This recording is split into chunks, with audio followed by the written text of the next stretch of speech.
Cacio e Pepe is made up of only 3 ingredients and it's one of the hardest recipes you can make at home. But what if I told you there's a secret 4th ingredient you can add that removes all the guessing work, making it so much easier for home cooks? Alright, now the first thing we're gonna need in making our Cacio e Pepe is some Pecorino Romano cheese. We're gonna need 250 grams worth, and please buy the real stuff. Any of the pre-shredded cheese will not work at all. It's covered in wax and a bunch of chemicals that just messes up the whole process. Now with your knife, we're gonna cut off 250 grams worth, and then we're gonna dice it into small manageable cubes. From here, I'm gonna grab my food processor and then I'm gonna toss them in there and give them a couple pulses before blending for a solid 30 seconds. It should look like this in the end, a nice little powder of pixie dust delicious cheese. You can, however, skip the food processor and just use a microplane instead. I would caution you to be careful with the microplane because there's a lot of cheese and you might accidentally slip up like me and grate your thumb.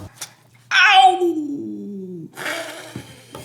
Now I'm okay, it's just a scratch, but I do think the food processor is just a little easier and a little less work, honestly. Once we have 250 grams of Pecorino Romano cheese, we're now gonna get to work on the secret ingredient in our Cacio e Pepe, which is cornstarch. In a small pot, we're gonna pour in 150 grams worth of water and 10 grams worth of cornstarch. Give it a thorough mixing, making sure there's no lumps, and then bring the heat up to medium-high. Once it comes to heat, you'll notice that it'll slowly start thickening the more and more and the longer you put heat on it. But don't put too much heat. You really want it to be a light gloss. Just slightly thickened, not gloopy at all. The reason we're doing this is because the cornstarch creates a more stable emulsion, preventing the sauce from breaking when we're cooking it in our pan later on. Now, I would like to give credit where credit's due. This method came from Luciano Monosilio, an Italian chef who has an amazing video on this. And another amazing video that goes really in depth about the science behind this is Chlebowski's video. I really hope I didn't pronounce your name wrong. I'm really sorry if I did. I'll link both of them down below in case you guys want to check them out. Now in that same food processor, we're gonna toss in 15 grams worth of olive oil, as well as 15 to 20 cranks worth of black pepper, and all of our cooled cornstarch slurry. Make sure it's room temperature and not still hot. Now I'm gonna put the lid on my immersion blender and give it a very thorough blending, mixing all those ingredients together. You should get a thick but fluid paste, and sometimes, like in my case, it might be a little too thick, as you can see here. It doesn't even want to fall off the spoon. So what I did is I added an additional 50 grams of water and gave it another blending, and it now became much, much smoother. You can see here I'm able to pour it into this food container, and it has a nice little weight to it, but it falls off the spoon still. This is going to be the foundation of the sauce we're going to be making in our pan very soon. Oh, and it tastes actually insane, by the way.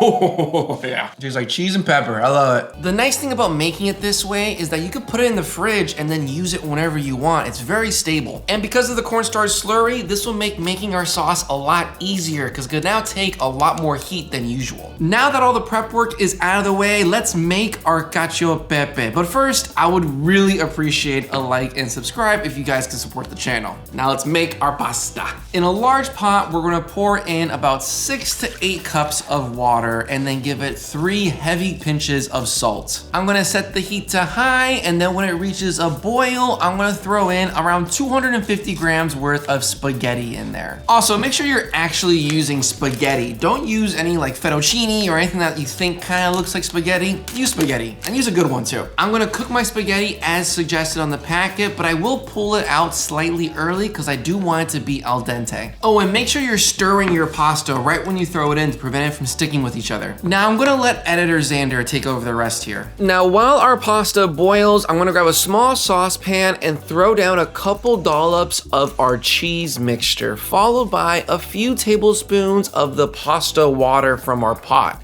Give it a thorough mixing, making sure to fully incorporate the cheese mixture with your pasta water, and then bring it up to heat gently. I used about medium heat, just enough to heat up the sauce. You don't wanna overheat it because that's when the cheese cheese will split and separate. You should have a nice runny sauce that drips off a spoon, but also holds to the back of a spoon as well. Now I'm gonna drain my pasta that's been cooked to al dente, throwing it into our cacio e pepe sauce and mixing it all together. Now I might have accidentally put a little too much pasta in there, but that's okay. I'm gonna tilt it to the bottom of the pan and twirl it with my tongs, throwing it down on a plate, and you're done. You have an amazing cacio e pepe that tastes absolutely phenomenal, but let's find out. Alrighty, cacio e pepe. I'm not gonna lie, this is actually pretty challenging to make, even with this shortcut, but I'm pretty happy with how this turned out. Now let's see how it tastes.